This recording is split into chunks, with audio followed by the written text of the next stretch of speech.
it's Lexi, and welcome back to another episode of The 20 Effect. I am super excited and so happy that you're here because today I have a very special guest.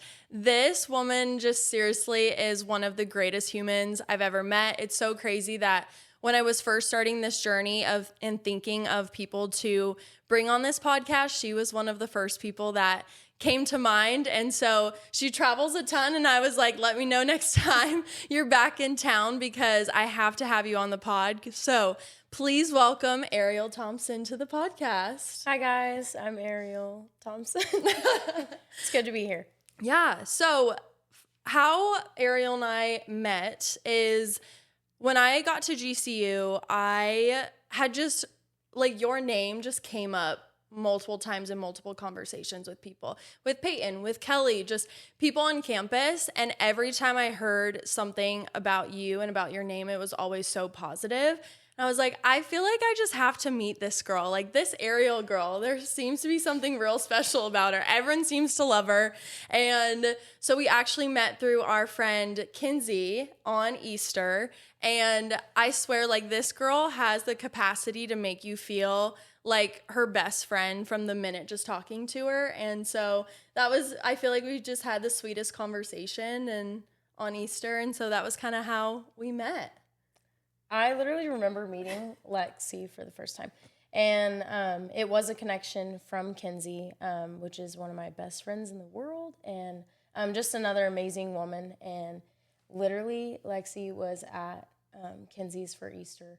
And we just literally talked for probably 3 hours on the couch. True. I don't even know if we engaged with other people at the get together, I don't think which is we probably did bad. either. But I remember going outside and snapping a pic with her and being like, "Oh my goodness, she's so sweet." Conversation just flows with you, and getting to hear your heart honestly. And it was sweet to see that you were so open and sharing with me about your life. And I literally just met you, so that was cool. Yeah, it was so cool and just very special. Yeah. So. Okay, so tell me, I honestly, we have not seen each other in so long, and you were living in Texas for a bit. Yeah. Do you kind of want to tell people just a little bit about, who you are and where you're from, how you maybe got to GCU, all those things? Yeah, I'd love to. That's a big part of my testimony, and just kind of talking to her previously of being I never want anything to feel scripted and get a little nervous with it. But a big part of my testimony was I started out, I'm from Oklahoma, a small town, Claremore. And I went to North Texas for my first 2 years of college and played my first year. COVID happened. The whole world's going through it. And then my sophomore year of college, I kind of sat the bench. And as an athlete, that stings pretty bad. So I think it was time to make a move. And I think in my young mind, my first couple years of college, making that move was probably it was all for the wrong reasons. And I kind of, honestly, I lost my love for softball and I quit. Yeah. So I quit for about 3 months of the summer. Okay. And then started getting emails, and my parents were like, hey, you should probably take those. So I did, and ended up transferring out to GCU. But it's a funny story. I committed to Shannon Hayes in the airport. No way. Yeah, so he called me and he was like, okay, after the visit, and I was on the visit with Kinsey. That's where I first met her. Okay. And Caitlin Dunkel, also one of my very best friends, played shortstop at GCU. And on there, and Stephanie Reed. So we were all on the same visit, go into the airport, and he's like, okay, so now can I commit you? And I just kind of giggled to myself. I was like, I just met you. No. Yeah. I just felt an overwhelming peace over me, went into the corner of the airport and got on my knees and prayed, and got back up, called him, and was like, okay, I'm going to go be elope. And I didn't even know what the antelope was at the time, but I was like, this feels like it's going to be a good thing. So yeah. That's so cool. What was the biggest thing that you learned in those 3 months that you had quit softball and just kind of fell out of love with it? Because I feel like that's something that happens so often, is having a period of falling out of love with your sport or with what you're doing. Yeah. I think it ties back into, I was raised in the faith. I was always encouraged to go to church, but when it came time to where I fell out of love for the sport, it was okay, what do I do next now that my whole identity has been in the sport, and now I'm feeling like I don't love it. very confused as a young girl in college. And going back home, and honestly, Lexi, like I was not getting in, like I've never been a party girl, but I was feeling like I jumped into a relationship where clearly wasn't spiritually led, and just kind of living my life without the sport that I had known since I was 7 years old, and probably not pouring into my relationship with the Lord as much as I had done previously. So it kind of felt like just an empty space of weird freedom, but then knowing that like the Lord had my heart since a very young girl, and like that tug and pull, like it never went away. So I think that was the biggest thing, and I'm thankful that the Lord continued to use softball as an opportunity to spark up that like fire for him again. Yeah. But yeah, I love that. I was at the Beltramo's house on Sunday for young adults, and we were just kind of talking about, I like can't remember the verse, but it's like, if you're going to do something, do it full-heartedly for the Lord. And I think that's a big thing of even in those little moments of our 20s when we don't really know how God is working in that season, and we don't really know like what's kind of going on or like how he's providing, like still doing it wholeheartedly, even in those like tough spots. Yeah, for sure. And that was a time when I wasn't even 20 years old yet. I was barely coming into my 20s, and like what you said, now I'm almost halfway through my 20s, and just seeing like, wow, I really was just a young girl. And what the Lord, I know we were talking previously just about kind of honestly testimonies and like our spiritual walk, but I don't think my relationship with the Lord like really took off until I got to GCU. Really? Which is so cool, because it's a Christian campus, but that doesn't mean anything until you're obedient with it, disciplined, and all the things, and truly being like, this is my sole purpose is following the Lord and like sharing the gospel. So yeah, that's so cool. So what has been your biggest lesson that you've learned kind of graduating, transitioning out of college? You were working with the UTEP softball team this past year, so you were in El Paso. And how was kind of that, like going literally from playing straight into coaching and being on the other side of it?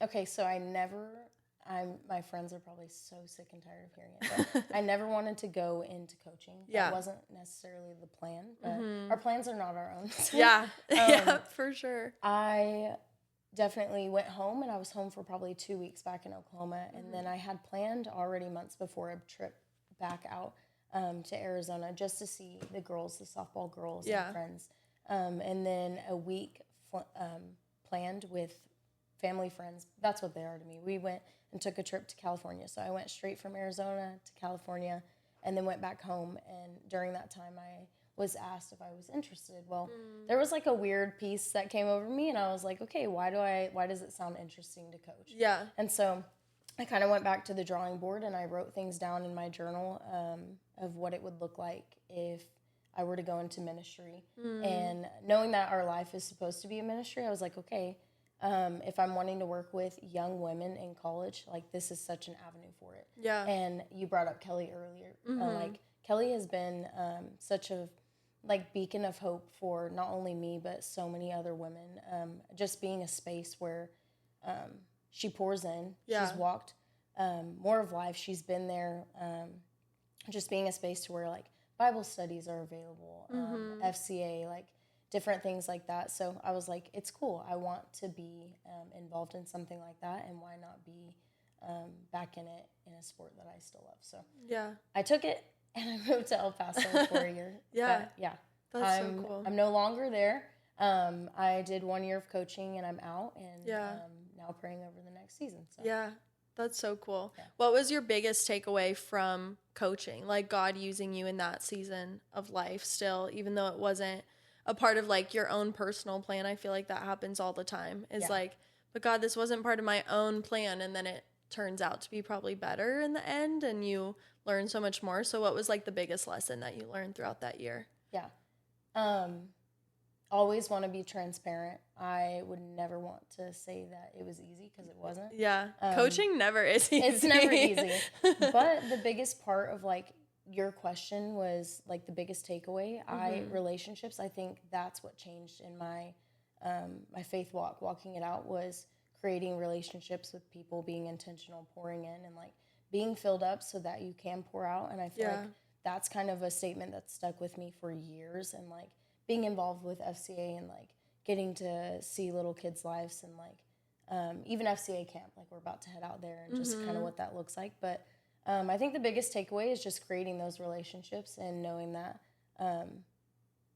we are literally supposed to be like the walking Bible down on earth. Yeah. So if I can be that, and I think it's easy because like my parents use it as a reminder of always pouring into me, of being like, even if it's for one person, like it's worth it. Yeah.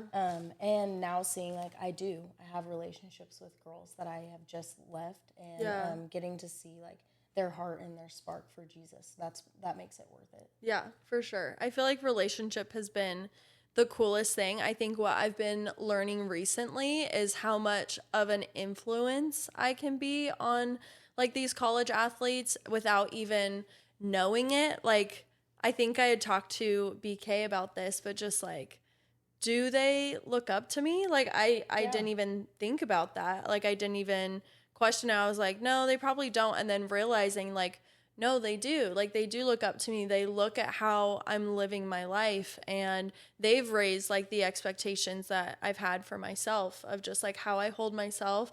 And I think the sweetest thing was when our athletes give us notes at the end of the year, which is really sweet. And one of them said like, I just love seeing your growth and your faith and you being on fire for Jesus this year. And that's like the best compliment I could have ever received of like, I mean, some people were funny and were like, you have cute outfits. I love your hair. But which is all true. Which is, thank you.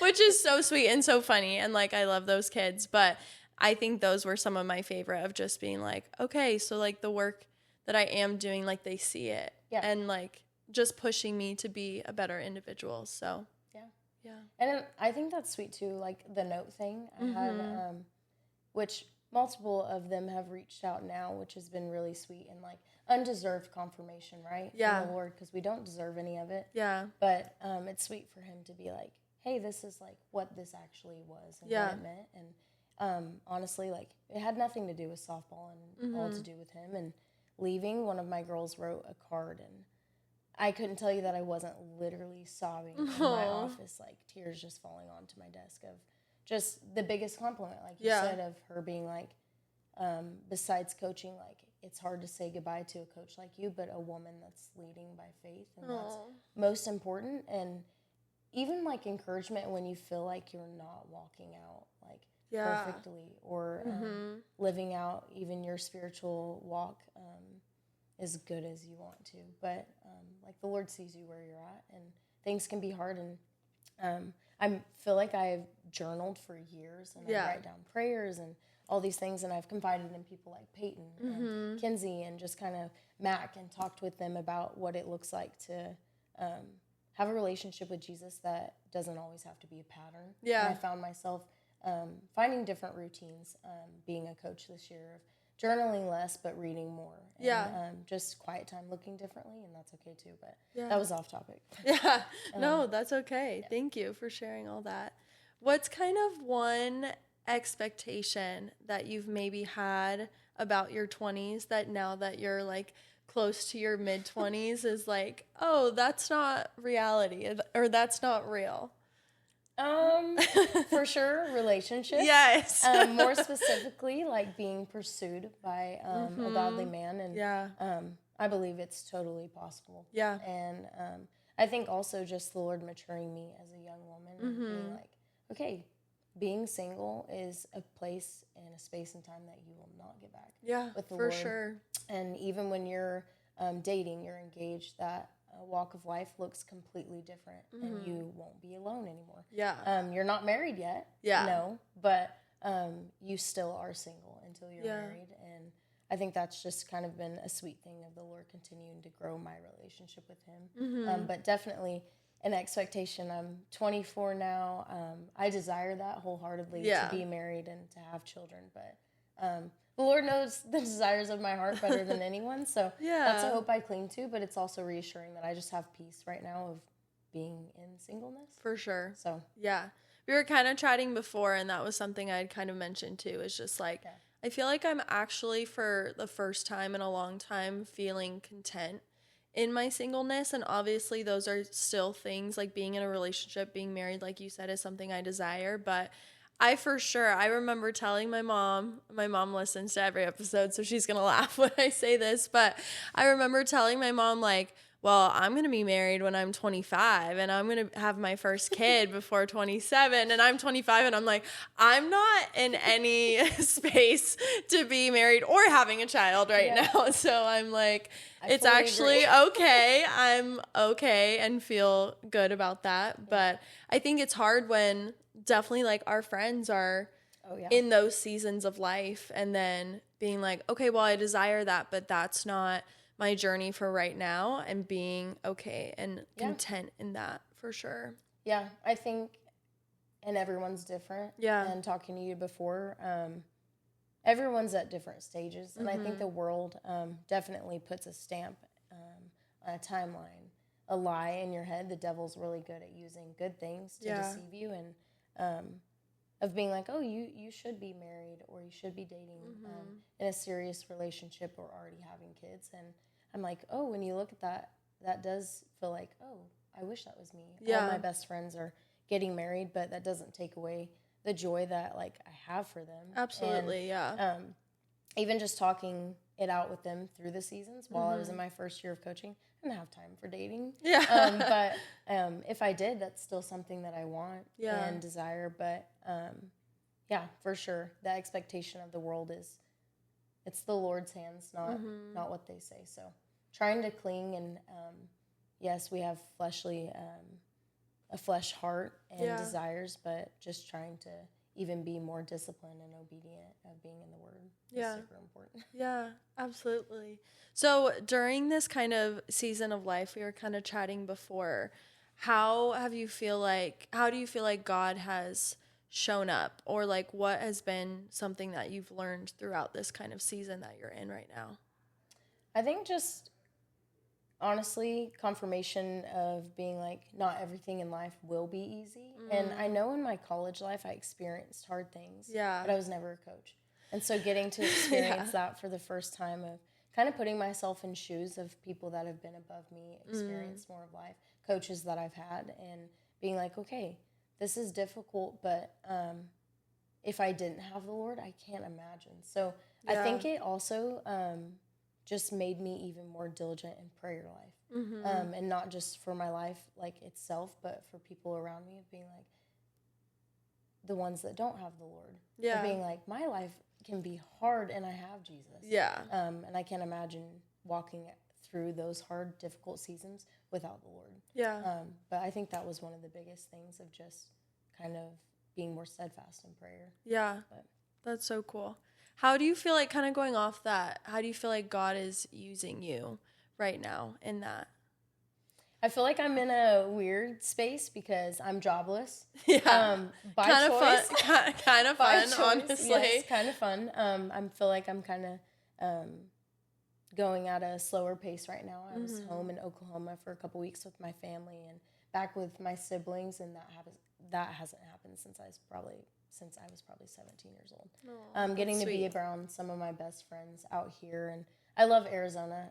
Texas used to be my second home, but Arizona has become my second home. Oh. And people that'll listen to it and hear it will be like, yeah, so just move back out here. Yeah. But we'll see. Yeah. That's kind of a decision that I'll be making soon. But I think just learning that it's okay for life to not always be busy and go, but to so slow the pace down a little bit. Yeah. But, yeah. That's exciting. I know. I keep saying, I mean, I've always been such like a busy person. Like just, I feel like the drive to, especially as athletes, like achieve and win and like focus on like, okay, we won this game. What's next? Like what's after that? How can I get better? How can I improve? And so just finding time to decompress. I keep saying I'm really looking forward to being done with like school and like graduating, and just like taking time to just like chill for a bit before the next thing, and finding peace in that and just joy in that, truthfully, of finding those times where I don't know what my next step looks like. Like, I truthfully don't. I keep telling people the plan that I have, and I'm sure God laughs about it and all those things. But it's just like, he's provided so much in my life, even when I didn't think there was a way out. And so just like following that and following him. So isn't it funny? I like put myself in those situations, like just what you were talking about, being like, I tell people all these things. And like, I'm like, oh yeah, this is kind of the plan, but I'm like, I have no clue. Yeah. Like, the plan could change. Yeah, for sure. I was planning on going home and not knowing, and I went and coached 2 weeks later. So it's so crazy. Life moves at a different pace, and I just believe, like, if you're doing anything and everything for the Lord, like, you can't ever really truly be like in the wrong place or time. Yeah. It could look differently. Kenzie and I talk about it a lot.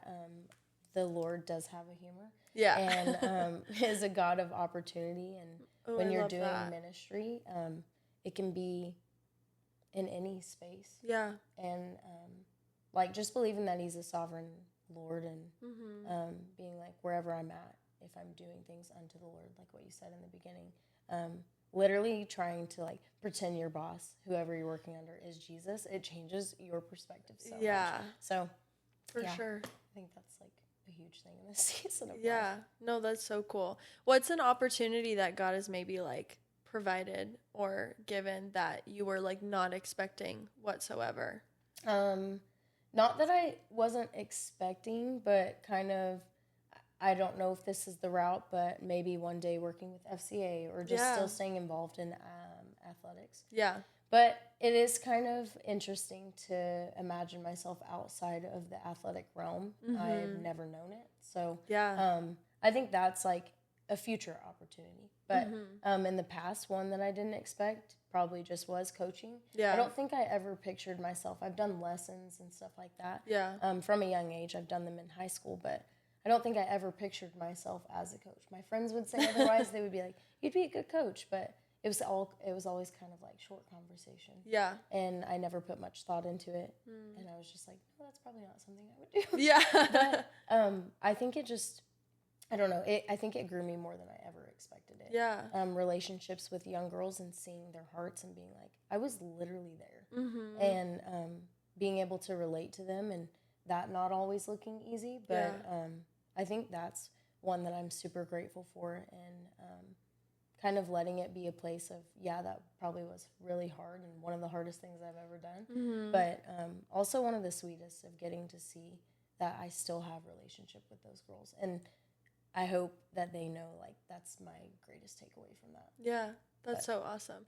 I think that's the coolest thing, and something a lot of people can relate to, is like things coming into their lives when they least expect it. Yeah. And like, we have this plan, like in all of our heads, we all do it. We have this plan of what we want our life to look like, what job we want to have. And that's just, it's great to have those. Those are obviously like desires that we have, but that's just not life. Like, that's just not how it really works. And I think that's a big lesson that I know me and a lot of my friends are learning right now, is like, it's okay to not be living the life that we planned when we were 18 years old, you know, and being okay with that. And then like, again, getting like families and friends on board with that. And maybe they disagree with like, or have hesitancies about where your life is heading. Like, have you experienced that at all, or have your family and friends been like full support of everything? I feel like I do, with family and friends, have a very good support system. I think my dad thinks it's more of a joke, and I tell my friends about it and they can laugh. But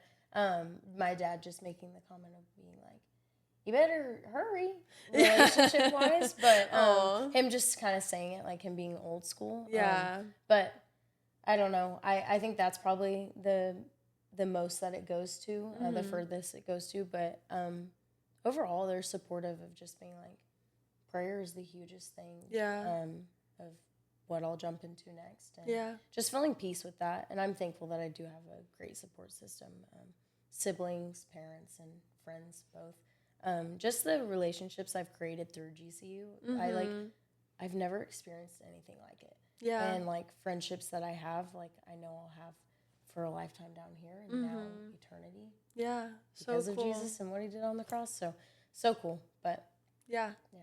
What was kind of your biggest, not takeaway from GCU, but like overall your experience at GCU, like lessons that you learned through softball and being an athlete, but also just like you talked about not really being strong in your faith when you were in Texas, and then that kind of changing when you got to GCU. Yeah.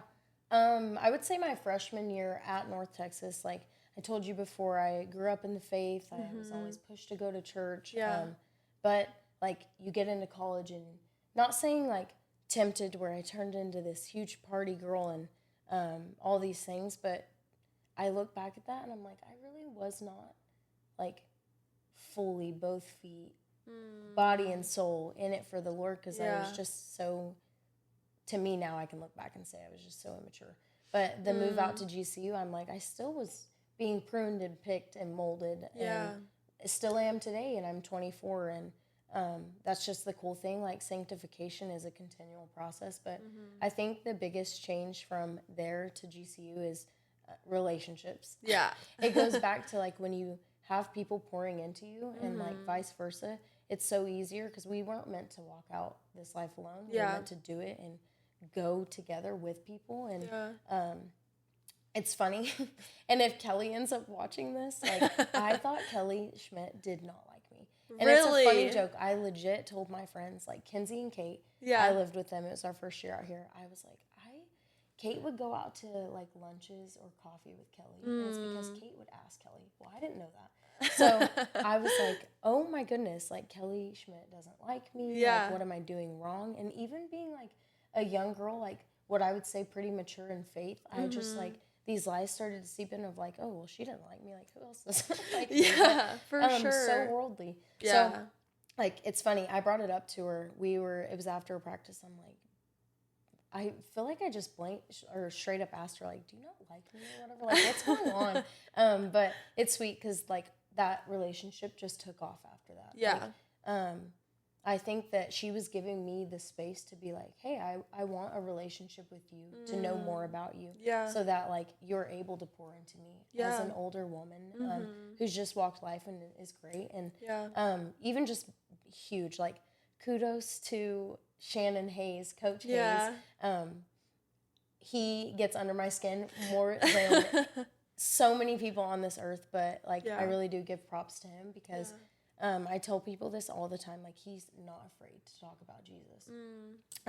Doesn't make him perfect, but none of us are, and I have high respect for that, of him knowing Jesus and like being able to talk about it, talking about it at practice. And I think that was the biggest thing. Like I stepped onto GCU's campus for the visit, and like them playing worship music was huge. I'm like, this is nothing like North Texas and what I had. Not talking poorly about North Texas, but being able to be on a campus that you can listen to worship music and they're playing it out loud. Yeah, for sure.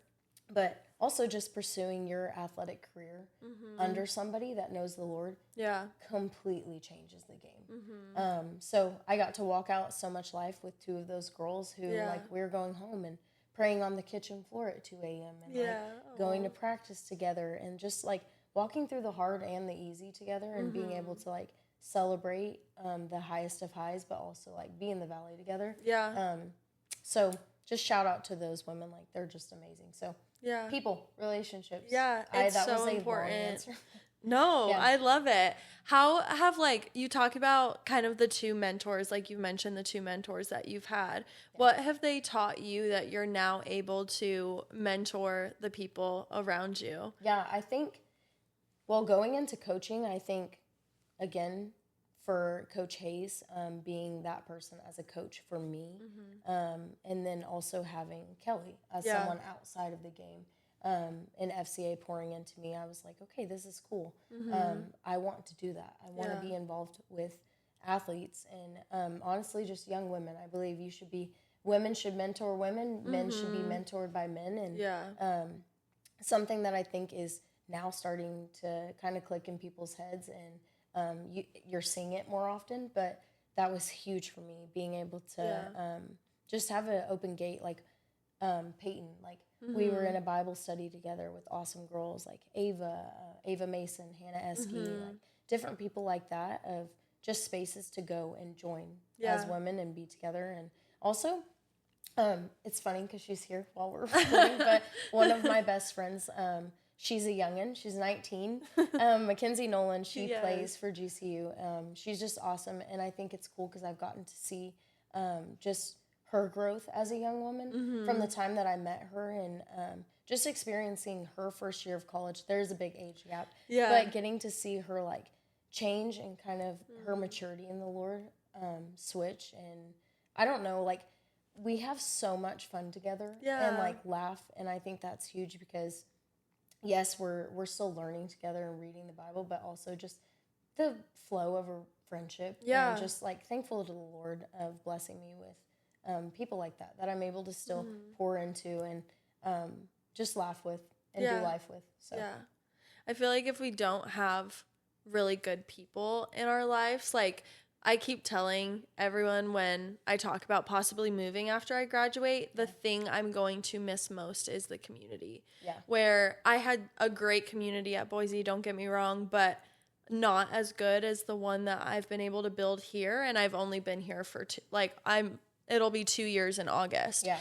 And so it's just so cool to see, to like finally feel like I have that. Like growing up, I just felt like I had my couple friends and that was it. Like I never had a friend group. I never had any of that. Even in college, like it was me and my teammates for the most part. And then I had like my sorority sisters that I was friends with, but I never had like a group of friends. And now moving here, I realize how important that is. Yeah. And it's just been really, really sweet and really special to like find companionship and friendship, and it makes life so much fuller. That's for sure.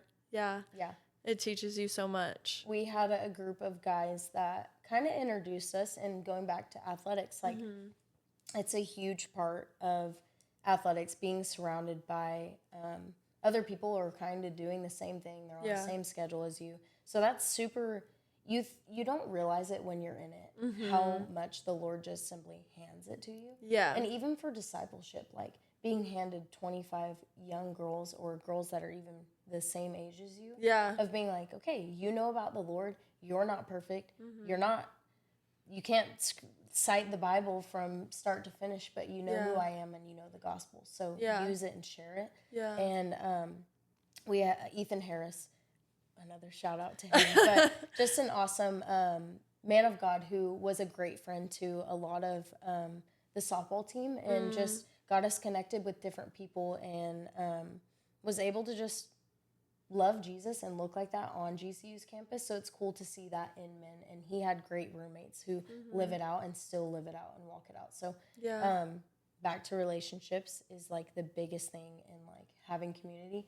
And that word's funny because I had never experienced community in high school, really. Yeah. Going to North Texas, I never experienced like godly community, uplifting, edifying people around me.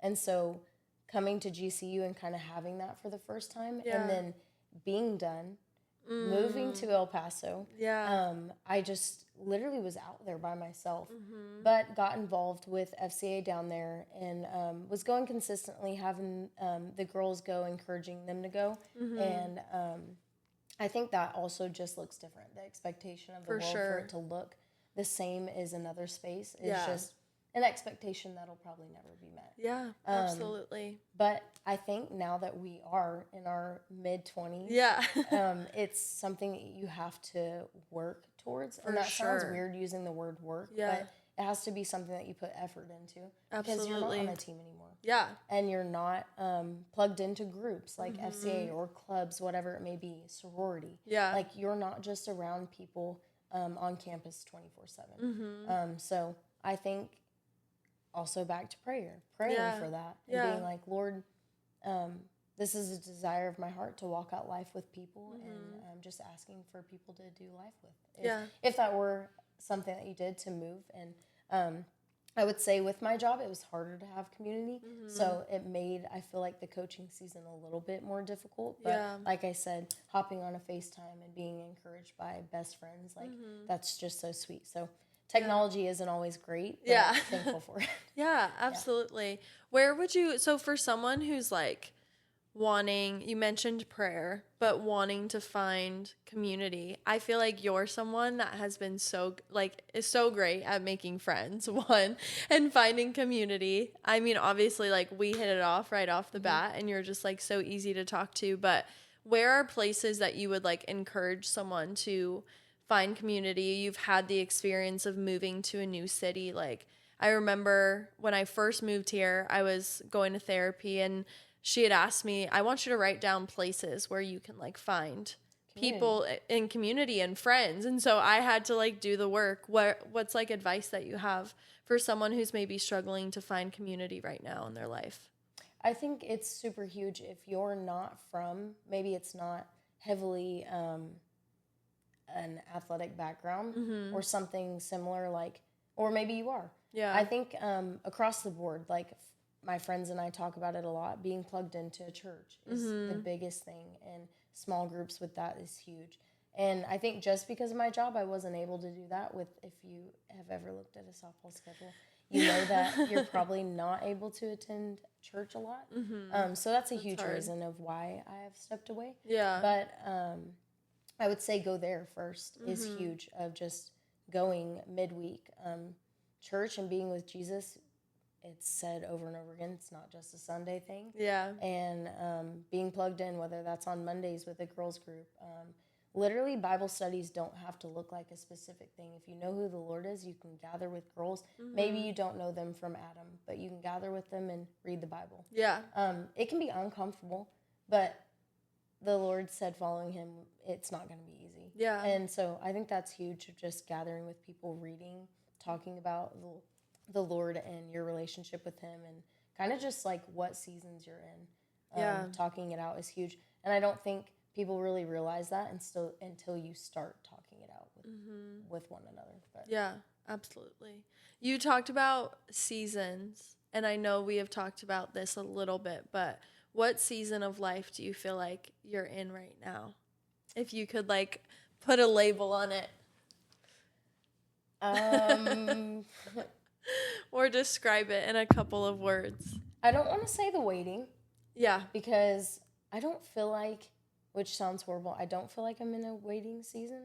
I am praying just for peace over whatever decision I make on where to live, and whether that's staying home or moving back out to Arizona, which sounds so fun. But I don't really know if I could put a label on it, because I kind of don't know myself, and I think that's okay. And the biggest thing I'm realizing is just not knowing is okay.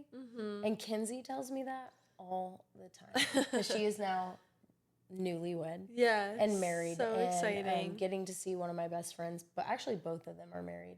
Katie Girls is just in California, so both being married and living out the start of their lives with their husbands, and I'm over here like I don't know what state I'm gonna live in, which is okay. That's okay. I don't know. I think it's just when I step back and look at it, it's like, okay, I'm gonna live my life for Jesus, and that's the label I guess I'd put on it. I don't know what state that'll be in, what job, what church, what friend group I'll be around, if I'll have to make new community, which makes me sad, but also can be such a sweet thing. But my hands are just, they're open again. So. Yeah, I love that. I feel like being in the unknown, and you're so confident in it, which is so cool. I feel like that's something I've been struggling with a lot, is like living in the middle of the unknown. Yeah. It can be weird because there's days where you're like, okay, I feel so high and I don't know what the next step is, but I feel good. And then there's days where it's like, oh, this feels weird. Like everyone around me is at a different pace. They're in a different season. But also it's just like their life is not my life. So I'm a totally different person than the person next to me. And the Lord, I think that's just so sweet, because that goes back to the body of Christ. Like, we're all a moving part, and without one another, like, we can't work very well. So I think that's just reminders that's so easy to forget, but in the middle of the unknown. No, that's so cool. I love that. What is some kind of advice that you would have two questions. one you would tell Ariel, like, in the middle of college a couple of years ago, maybe first, like, stepping into her 20s? Yeah. Just some advice that you would give. And then 2, advice for a guy or a girl in their 20s right now that is maybe in a season of unknown or kind of in this, like, weird transition stage and just trying to trust God throughout it all. Okay. As an athlete, I think if I were to tell myself a couple years ago that even though my identity in the middle of it, I knew wasn't in softball or in my sport, kind of just be patient. Yeah. And I feel like that's so cheesy and can be thrown around, but just trusting the Lord more. And like I was reading then, and I'm in Bible studies, and I'm with my community and of people who lift me up. But it's still like I found myself in places that was super hard in college of being like, man, I need to call my mom and have her pray over me because I'm struggling. Yeah. And whether that's coming back to struggling with relationship or singleness or my sport in general, I think it's just be patient and cling to Jesus.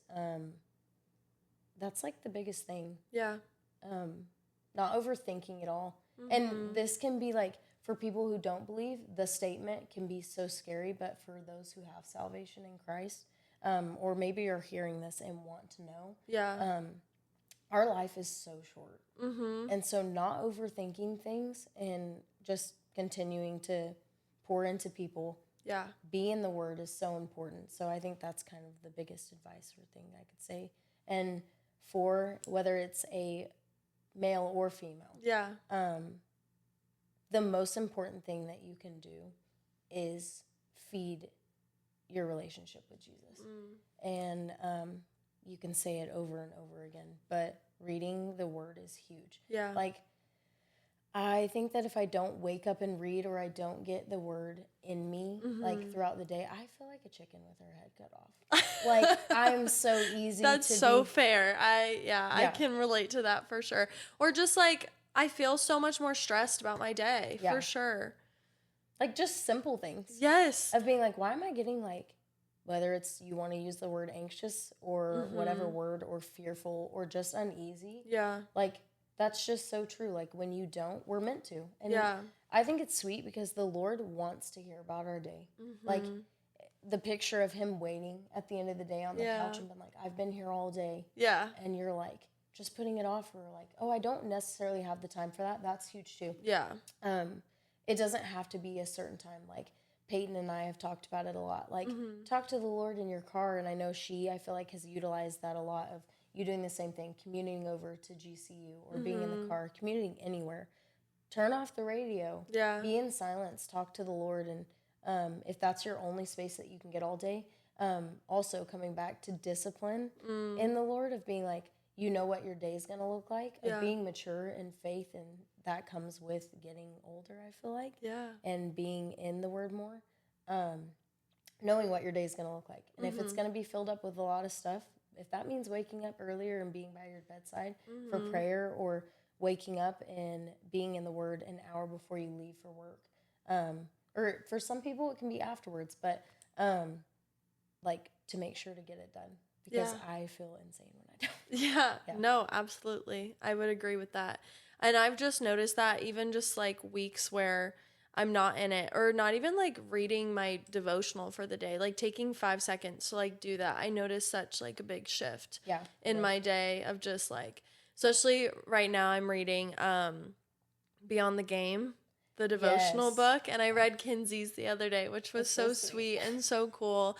And just like really impactful of like what she had to say. But just even if I don't start with that or have it in my day somewhere, I notice such a big stressor. And I feel like, especially, I mean, at any age, honestly, like anxiety is such a big thing. And I feel like the Word is such a tool to combat that and combat those feelings. And yeah, I love that you use the word combat. I feel like I use it a lot. My friends would probably get annoyed with it. But like, taking every thought captive, that's something that Kenzie said to me a lot in our first year. Of, even if it was just for her life personally, that stuck with me. Of see, it's so cool when you walk out life with people, things just stick with you. Like things they say when they're in the word, like you can trust it. Yeah. But taking every thought captive and submitting it to Jesus, and even if it's something simple as like just going throughout your day and it like isn't even big, but you're like, okay, that feels like a lie from the devil, and just being like, Lord, take this away from me. Yeah. Like I ask for peace in this. Lord, you're sovereign. Like just talking out loud. I feel like sometimes like I'll be places and I'll like pray and lift my hands and I'm like, I probably look super crazy. But if the Lord comes back, then I don't mind if I'm looking super crazy and my hands are praising Jesus. So yeah. I love that. You just like radiate this confidence about you. And I feel like Peyton and I have like talked about it a lot of like, you will go to a nail salon. She was mentioning this the other day and just like talk to someone about like the Lord. And one, I feel like that is like your gift for sure. Not to like label your gift from the Holy Spirit for you. Thanks. But I just feel like that is so cool. Like, when did you discover that about yourself? Like, have you always known that? Have you always had that? Did it take work to get there? I feel like friends would laugh if they heard it. I feel like I'm pretty weird. Like, and weird in the sense that, like, I honestly, it's pretty hard to embarrass me. And if it's just the world that's, like, I'm getting embarrassed by, then so what? Then, like, who then cares? That doesn't matter. Yeah. My life isn't that long anyways, and if I find a husband one day that loves me for it, then that's perfect. But I love that. And having true, genuine friends, like you're bringing up Peyton, and like Kinsey, Matt, Kate, like these girls, and a lot of ones that I haven't mentioned that I'm super close with, like, I feel like encouragement from the Lord through them is just being like, not even complimenting for like outward beauty and the stuff that the world like tells you that you need, of being like, oh, you're so pretty. Oh, yeah. Prettiest smile. But like some of the greatest compliments I think I've received has just been like, wow, you look like Jesus. If I like die today and that's the compliment, then okay, that's so cool. And just being like, I've had teammates that like aren't super close with the Lord that are younger, and they've literally written a note, and I was reading one off about a month ago, and it was just like, no offense, but like, you're weird in the best way possible. And like just seeing it from a girl that's like grown, of being like, oh, like it didn't hurt me, her saying that. It was just kind of funny, and being like, okay, like, yeah, it can be used. And I had a coach, Sydney Sherrill, who's now walking with the Lord, like tell me that before, of like, you're weird in the best way, and like you do show Jesus in the way that you are like funky. But I feel like just owning it. Also, my mom and dad are complete opposites. If you've ever met them, my mom has this like prayer warrior, awesome woman, faithful, like so diligent in following Jesus and just being in the Word. Like it's so admirable. And then my dad, like he's also a believer, and their walks have looked differently, of like, just they're living their first life too. Yeah. And if you ever meet him, like he's funky. Yeah. So that's so Jeff. Fun. Oh. But I think I also get that side from him, of just being unashamed in who I am, and who I am is who Jesus made me be. So I'm a rocket. I love that. Oh my gosh, I love that so much. Of course, absolutely. Well, those are kind of all the questions that I have for you. I feel like this was just such a sweet and like joyful conversation of one, just catching up, but like two, also learning a little bit more about you and just how on fire for God you are. And I truthfully think like the way that people talk about you, like you are exactly that person, and it's always just like so positive. And I think you're just an awesome human, and like I've said before, truthfully, just like Jesus shines through you. So thank you so much for coming on the podcast and for sharing a little bit about your story and your journey and living in the unknown right now. And yeah, do you have any final words or questions or anything? I just want to say thank you to you, Lexi, of being a person that I met years ago. It is literally years ago now. Of just being... A year ago? No, a year. A year? Yeah. It feels like forever. Last Easter. It felt like forever for sure. Okay.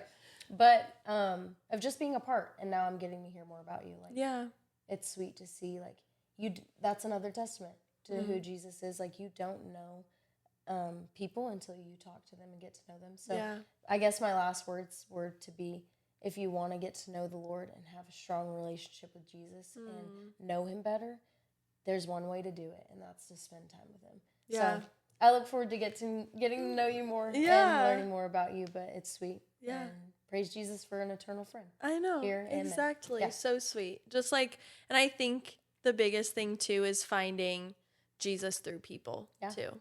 And that's been really, really cool. Yeah. So, yeah. Oh, well, thanks for having me on. Of course. Thanks for joining. But I just wanted to thank you guys so much for listening or watching this episode. For more content, you can check out the 20 Effect podcast